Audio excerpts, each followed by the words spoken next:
रूस के इन हमलों पर बोले यूक्रेनी राष्ट्रपति ज़ेलेंस्की, हमले बताते हैं कि पुतिन शांति चाहते ही नहीं। कीव पर 500 ड्रोन हमले किए गए। रूस ने रिहायशी इलाकों को निशाना बनाया है।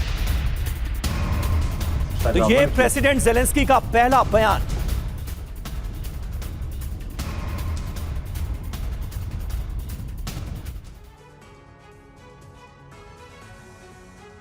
तो पुतिन का हमला, ज़ेलेंस्की की चेतावनी। जी हां, पुतिन शांति चाहते ही नहीं, ये कह रहे हैं ज़ेलेंस्की। पुतिन यूक्रेन में अशांति फैला रहे हैं। रिहायशी इलाकों में पुतिन बम बरसा रहे हैं, आम लोगों की जान ले रहे हैं पुतिन। ये बताने की कोशिश की है ज़ेलेंस्की ने। और यूक्रेन में दरअसल हो भी यही रहा है। फिलहाल के हमले तो यही कह रहे हैं। अब आगे क्या होगा? ज़ेलेंस्की का आक्रोश थम नहीं रहा है। यूक्रेन पर हमलों के खिलाफ ज़ेलेंस्की आक्रामक नजर आ रहे हैं। रूस के हमलों का जवाब देंगे ज़ेलेंस्की। कीव पर हमलों पर पलटवार यूक्रेन करेगा। ये कुल मिलाकर स्थिति ये बता रही है कि कहीं ना कहीं शांति दूर की कौड़ी नजर आ रही है, क्योंकि वार्ता से ऐन पहले जिस तरह से पुतिन की सेना ने कोहराम बरपा दिया है यूक्रेन की राजधानी कीव में, वो ये बता रहा है कि कहीं ना कहीं दबाव लगातार बढ़ता नजर आ रहा है। ऐसे में क्या जो ज़ेलेंस्की कह रहे हैं वही अमेरिका का भी पक्ष होगा क्या? ये अपने आप में एक बहुत बड़ा सवाल है। इसलिए हम सबसे पहले इस चर्चा की शुरुआत इस दौर में टीम ट्रंप से करेंगे। मेजर जनरल अश्विनी सिवाच हमारे साथ मौजूद हैं। सिवाच साहब, अब सबसे बड़ा सवाल यह है कि ट्रंप का रुख क्या होगा, क्योंकि ऐन वार्ता से पहले जिस तरह से न सिर्फ कीव बल्कि यूक्रेन के कई शहरों को दहला दिया गया है, इससे तो पूरी वार्ता का रुख पलट सकता है। देखो समीर, मुझे नहीं लगता ऐसा होगा, क्योंकि डोनाल्ड ट्रंप बार बार एक बार ज़ेलेंस्की को बताने की कोशिश कर रहे हैं कि उनके पास सिचुएशन अच्छी नहीं है ग्राउंड पे। और एक प्रकार से जैसे पुतिन ने अभी दिखाया है अपनी मिलिट्री पावर को, इससे दिखलाता है कि जो रूस है वो यूक्रेन के से बहुत ज़्यादा ताकतवर है। और अगर अमेरिका यूक्रेन का साथ नहीं देगा तो यूक्रेन एक प्रकार यूरोप के बलबूते नहीं लड़ सकता। और मुझे लगता है यही डोनाल्ड ट्रंप ज़ेलेंस्की को समझाने की कोशिश कर रहे हैं कि आपका ग्राउंड पे सिचुएशन अच्छी नहीं है, अगर ये लड़ाई चलेगी तो आप और लूज करेंगे ग्राउंड। आज अभी मौका है कोई ना कोई बातचीत करके कोई ना कोई हल निकाला जाए। मगर दुख की बात है जो यूरोप है वो नहीं चाहता ये लड़ाई बंद हो, और इसीलिए वो उकसा रहा है ज़ेलेंस्की को। और ज़ेलेंस्की इस बात को ये कह रहे हैं कि मैं पलटवार करूंगा अगर ये लड़ाई हो है, फैल जाती है।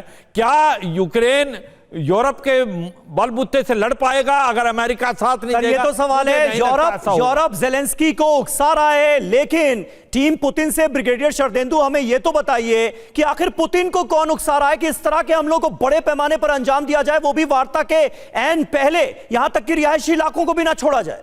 देखिए, वार्ता के पहले जो हमले हो रहे हैं वो इस वार्ता से इसका रिलेशन मैं नहीं मानता हूं, क्योंकि एक तरीके का प्रेशर कंटिन्यूअसली रशिया जनरेट कर रहा है यूक्रेन के ऊपर। वार्ता तो एक इसमें एक इवेंट है, कई सारी वार्ताएं हुई, देखिए उसका रिजल्ट निकला नहीं। देखिए, जो टर्म्स एंड कंडीशन रशिया ने रखी वो उस पर आज भी कायम है। कोई ऐसा स्टेटमेंट पुतिन का पिछले 4 साल में देख लीजिए जो लूज स्टेटमेंट हो। वो एक रोड मैप के तहत काम कर रहे हैं। उनके पास 2 ऑप्शन थे, वो इंटेंस बैटल के लिए भी जा सकते थे और स्पेशल ऑपरेशन के तहत वो धीरे धीरे अपने ऑपरेशन को भी प्रोग्रेस कर सकते थे। उन्होंने सेकंड ऑप्शन चुना, क्योंकि वो जानते हैं कि जब सीज फायर होगा तो वो रशिया के टर्म्स एंड कंडीशन पे होगा। डॉनबास का इलाके पे वो अपना वर्चस्व चाहते हैं, क्रीमिया की रिकॉग्निशन चाहते हैं, जो ज़ैपोरिज़िया और खैरसों है वहां पे जो उन्होंने। ठीक है सर, लेकिन आप जो बात कह रहे हैं पथिकृत जी, क्या आप इस बात से इत्तेफाक रखते हैं कि ये जो हमले हुए हैं, जिस बड़े पैमाने पर कीव को निशाना बनाया गया है, रिहायशी इलाकों पर अटैक किए गए, इसका कोई कनेक्शन नहीं है आज होने वाली वार्ता से?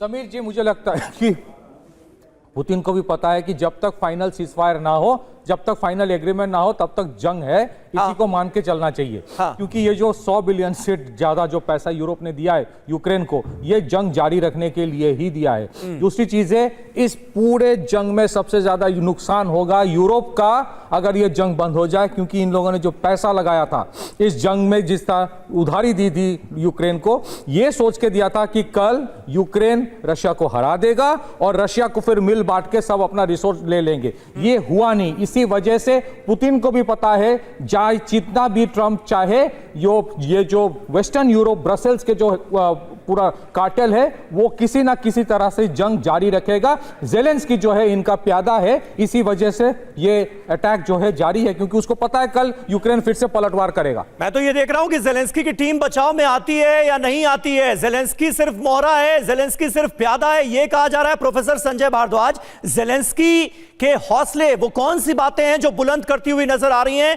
क्योंकि अपनी शर्तों से समझौता बहुत हद तक, खास करके कुछ जो अहम बिंदु हैं, 20% हिस्से पर कब्जा लेने की बात हो या कुछ और बातें, उनसे समझौता तो ज़ेलेंस्की भी नहीं कर रहे हैं। अगर ज़ेलेंस्की पूरी तरह मान जाते तो शायद समझौता हो भी जाता।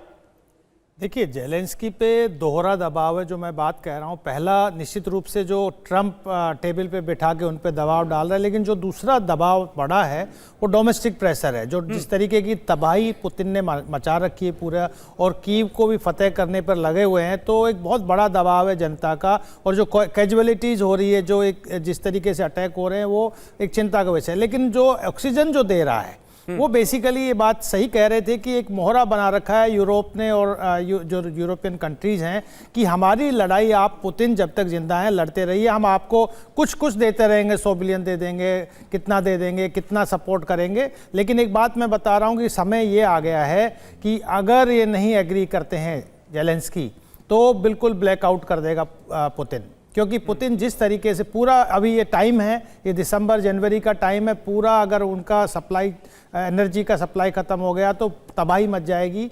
पूरे यूक्रेन में। और यूक्रेन मुझे लगता है कि पुतिन के लिए और आसान हो जाएगा। तो ट्रंप भी यही बात कह रहे हैं कि जो आपकी कंडीशंस हैं, जो भी कंडीशन है सिक्योरिटी की, मुझे लगता है ट्रंप वहाँ पे एग्री करेंगे। लेकिन जो डोनबास रीजन है वो उस पर दो फॉर्मूले हो सकते हैं। पहली बात तो पूरा का पूरा रशियन कंट्रोल हो सकता है, या उसको फिर फ्री इकोनॉमिक जोन बना देंगे कि आप व्यापार कीजिए, आप सब कीजिए, लेकिन पॉलिटिकल जो कंट्रोल होगा, जो सिक्योरिटी कंट्रोल होगा, वो रशिया के साथ होगा। यानी कोई ना कोई ऐसा रास्ता ज़ेलेंस्की को दिखाएंगे कि ज़ेलेंस्की वहाँ पर एग्री करे कि वो अपनी डोमेस्टिक कॉन्स्टिट्यूएंसी को बचा पाए। हाँ। और वो यूरोपियन जो उनका एक, यूरोप भी यही चाह रहा है कि ज़ेलेंस्की बरकरार रहे, चाहे एग्रीमेंट में रहे, सीजफायर से रहे, कैसे भी रहे, ताकि ये जो थ्रेट है, जो रशिया का एक्सपेंशन बढ़ता जा रहा है ईस्टर्न यूरोपियन कंट्रीज में, पूरा पोलैंड, फिनलैंड, मैं तो ये जानना चाह रहा हूं, जैसा कि इस डिबेट में, इस चर्चा में टीम ज़ेलेंस्की के इरादों, उनके हौसलों के साथ नजर नहीं आ रही है। क्या असल जिंदगी में भी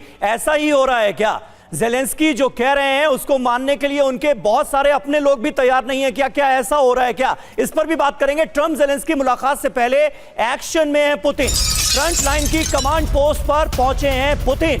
कीव पर हमले के बाद कमांड पोस्ट पहुंचे हैं, आर्मी यूनिफॉर्म में कमांड पोस्ट पर पुतिन की ये तस्वीरें आप देखिए। किस तरह से कमांड पोस्ट पर पहुंचकर पुतिन ने सेना की वर्दी में सेना के अधिकारियों की हौसला अफजाई की है। आर्मी यूनिफॉर्म में वो नजर आए हैं, ये तस्वीरें आप देखिए।